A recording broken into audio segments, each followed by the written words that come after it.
Welcome. It's another edition of Coffee with the Goose, where we talk about things that are interesting, fascinating, and irritating. We're going to talk about movies today. Enough of boxing for a while, right? I've been watching some really good movies lately, so it came to mind, what are the greatest movies of all time? Everybody's got their list. Most of them are just nonsense. Of course, anybody who doesn't like the movies I like is just full of it, right? Anyhow, gotta have some coffee, right? This is Coffee with the Goose. Remember, our coffee, very strong, like my opinion, and I got some creamer in there to make it sweet, just like me.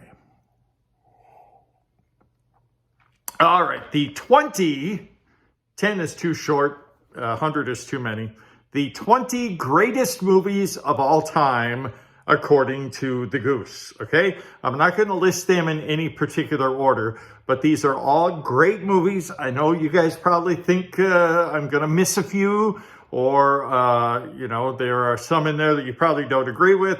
I searched high and low online, many different websites to get some ideas, some reminders of some great movies. And, everybody's got their list. I know.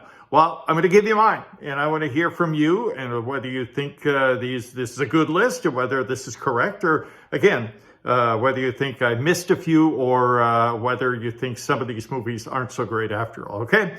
Now, when you talk to the movie experts, I hate that word. No such thing as an expert. Anybody who calls themselves an expert is, they think a little too much of themselves, right? Many of them think, wow, Citizen Kane, the 1941 movie, oh, that's the greatest movie ever. I've seen the movie, saw it many years ago. It's not that good. It's just a little weird. I mean, it's okay, to each his own, but Citizen Kane, that's not going to make the list, okay? Let's start with a black and white movie put out in 1967 about a true, very gruesome, very scary story, the murder of a family in a little town called Holcomb, Kansas, back in the late 1950s. The movie, written by Truman Capote, by the way, In Cold Blood, 1967. Why was it black and white and not in color? I think artistic purposes. It was just an eerie, very scary movie, especially when you consider it was all true. And not only do the two murderers in the movie look like the real guys, but the murder in the movie took place in the actual home where the real slaying took place. It's a gruesome movie, and so some artistic. It's done very artistically, not like the modern movies where they show gore and blood splattered all over the place. No, that's not how you do it. This is a great movie, In Cold Blood, in 1967. Check it out. Scare your girlfriend and your wife half to death, and you probably won't sleep very well that night either. Next on our list, a Clint Eastwood movie, and he's had many, by the way, many great movies. This one was produced in 1976, one of his great cowboy movies. This one is called The Outlaw Josie Wales. Fantastic piece of work. One of the more humorous parts of the movie is when Josie Wales, the lead character, would spit tobacco right before he's going to shoot somebody. Really well done. Clint Eastwood, The Outlaw Josie Wales. Another great movie in my top 20 movies of all time is a TV movie, but it was a series, if you will, that went on for a week back in 1977. And the only great Jesus movie I've ever seen. There's a couple of good ones, but this one was by far the best. It's called Jesus of Nazareth. Again, 1977, many stars in this movie. The biggest star, a guy by the name of Robert Powell, he played Jesus. And if you're a great actor and you want a real challenge, that's what greater challenge is that than by playing our Lord and Savior, the King of Kings, the Lord of Lords, the Son of God, Jesus. And this was fantastic. He did a great job in a very convincing manner. Jesus of Nazareth in 1977.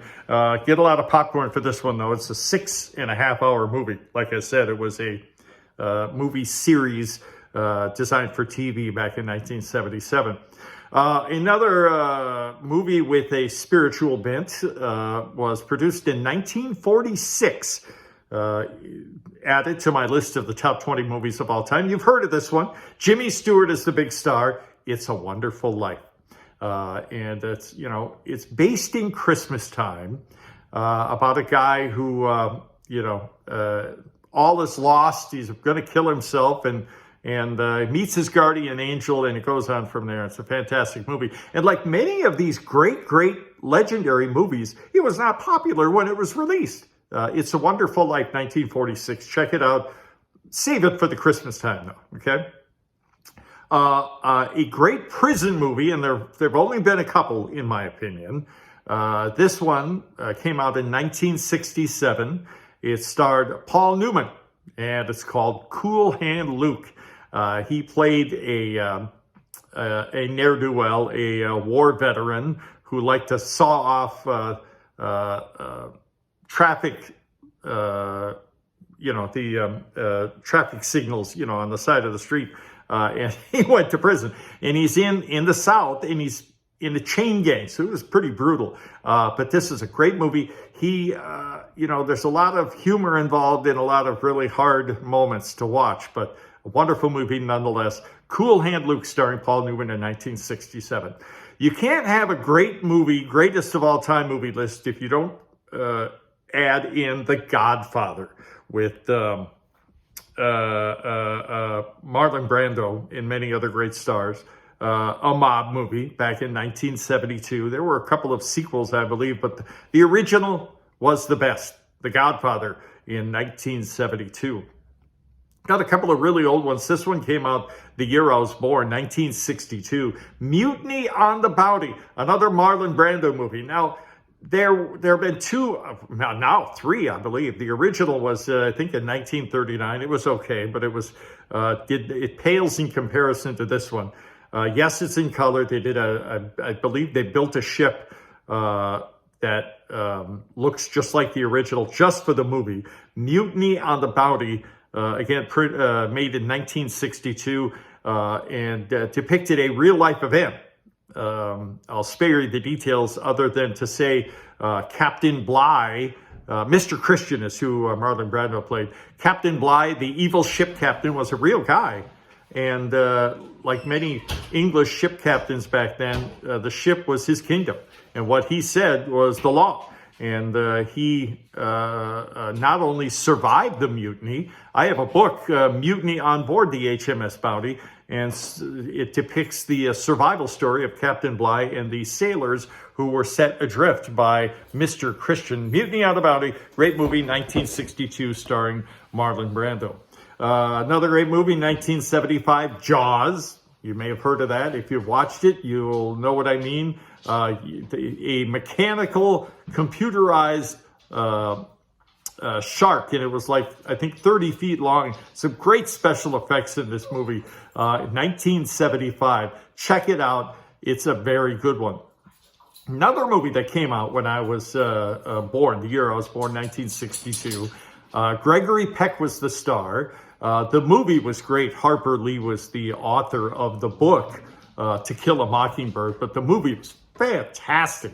Very seldom do you see a great book depicted, based on a movie that turns out any good. But in this case, the book was fantastic, and the movie was as well. To Kill a Mockingbird, a story set in the Deep South. Gregory Peck, Mr. Finch, Atticus Finch, was a lawyer, and he was representing a black man accused of rape back in the old days, back in Jim Crow days. So you could imagine what a drama that was. It's a great movie. Another prison movie makes my top 20 movie list of all time, and I'm sure most of you guys have seen this one, The Shawshank Redemption, with Morgan Freeman and Tim Robbins. That came out in 1994. Great prison movie. Another evil warden and depicts the hardships a couple of convicts went through. And there's an escape scene, but I won't tell you anymore. But The Shawshank Redemption, fantastic movie. Another Clint Eastwood movie added in my top 20 movies of all time, and that is Gran Torino. Came out just a few years ago, 2008. Clint Eastwood just doesn't make bad movies. This one is fantastic. Even Cooper, my dog, agrees as he's trying to get outside. But Clint Eastwood, even though he's getting old, and I think he's in his 90s now, he is the boss behind all of his movies. He's the brains. He's the great actor. He's the great producer. Clint Eastwood does no wrong in Hollywood, and Gran Torino was another great example. I'm giving you the Coffee with a Goose top 20 movies of all time. Let's move on now to a movie that came out in 1990, again, based on a book. This one is called Mountains of the Moon. No, it has nothing to do with the moon. It has to do with a real-life event, which I believe happened back in the 1800s. A couple of British explorers were charged with trying to find the source of the Nile. And eventually they did, or one of them did. And some great special effects with animals and, tigers, of course, and the different kingdoms that these explorers had to go through in Africa to find the source of the Nile. It's going to be hard for you to find this movie, but it's worth the wait, worth the effort, that is. Mountains of the Moon. Believe me, it's worth the effort to find it. You will enjoy it, especially if you enjoy great historical movies. Moving on, Selena, 1997. I think they had another one recently, but the original depicting the very tragic, sad murder of a Tejano singer, Selena. This one played by Jennifer Lopez, who's a great actress and singer. So she did a wonderful job with this. Again, a very sad story, an amazing talent. Selena was, and of course Jennifer Lopez is. And she plays the role of Selena in the movie Selena, which came out in 1997. Now, I've got a couple more here. I can't remember how many we've gone through so far. But I'm going to give you 5 more that are just animation. Okay? Cartoons. And they're all great. And there's a whole bunch of them. But I'm going to give you my 5 best animated movies. And you have to go with Toy Story. Now, they've had 4 Toy Story movies, right? With the voices of many great actors and actresses. But my favorite is Toy Story 2, where Buzz Lightyear meets Woody, and then the story goes on from there. But wonderful stories. All 4 of these movies are great, but my favorite is Toy Story 2, which came out in 1999. Shrek, you got to include Shrek if you're talking about the great animated movies, and great movies to begin with. That came out in 2001. Ratatouille, got to have a rat movie, right? Ratatouille it came out in 2007. That's a great one. A couple more animated movies that featured animals. Mr. Peabody and Sherman, which was a great TV show back when I was a kid. Many years ago, but they came out with a movie in 2014, Mr. Peabody and Sherman. Not only is it very entertaining, but it depicts many historical events and figures in the movie. So it's great for kids and adults. Check it out, Mr. Peabody and Sherman, that came out in 2014. Wallace and Gromit. I don't know if you've heard of them. It's claymation. It's English. Okay, and it's very, very entertaining. That includes a man, a farmer, and his dog, which you never see his mouth. Strange setup. That's Gromit, Wallace and Gromit. The Curse of the Were Rabbit in 2005. All the Wallace and Gromit movies are good. Okay, claymation is a brilliant way to entertain. Check it out, Wallace and Gromit, The Curse of the Were Rabbit in 2005. Just a couple more additions to the Coffee with a Goose top 20 movies of all time. This one I watched in 2018, as a matter of fact, when we were flying back from the Philippines, where, of course, my wife is from. This was the last time, I believe, we were in the Philippines. And ironically, oh, by the way, First Man is the name of the movie, 2018. It is really the story of Neil Armstrong, who was the first man on the moon. And yeah, that, of course, that wasn't his only claim to fame. He was an astronaut long before then. And ironically, one of the flights he was on, I was sitting on a plane watching it. And the exact moment that the spacecraft took off, our plane took off. It was really freaky to watch it then, but the timing was great. And there's more, again, to Neil Armstrong than just him stepping on the moon, as if that's not enough for you. But depicts the great trials and tribulations of the space agency back in the 1960s. Okay, First Man, 2018. And I'm going to finish with this one. What is it? What movie do all of us love? Whether you think it's the greatest of all time, it certainly deserves to be in the top 20. That, of course, is The Wizard of Oz. It came out in 1939, starring Judy Garland. She played the part of Dorothy, of course, the Kansas farm girl. And, 1939, but they broke ground in many different ways. The tornado scene was amazing.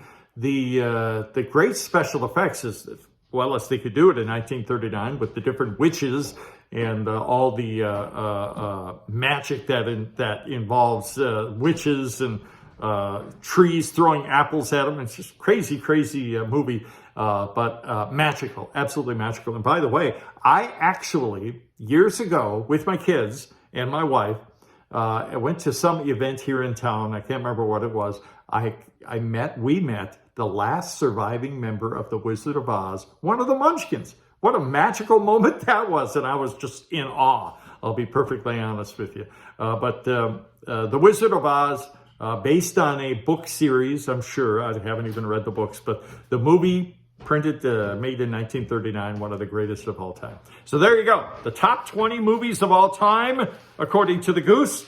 What do you think? You agree with me? Did I leave any out? I'm sure you think I've missed one or two, and maybe you think some of these movies don't belong on the list. At any rate, if you haven't, if this is the first time you've heard of some of these movies, go watch it. Trust me, they're great, okay? That's it for this edition of Coffee with the Goose. I'm going to let you go, and I look forward to reading your comments. And thank you so much for watching, and many, many thanks for all of you folks who subscribe. And we'll talk to you again soon.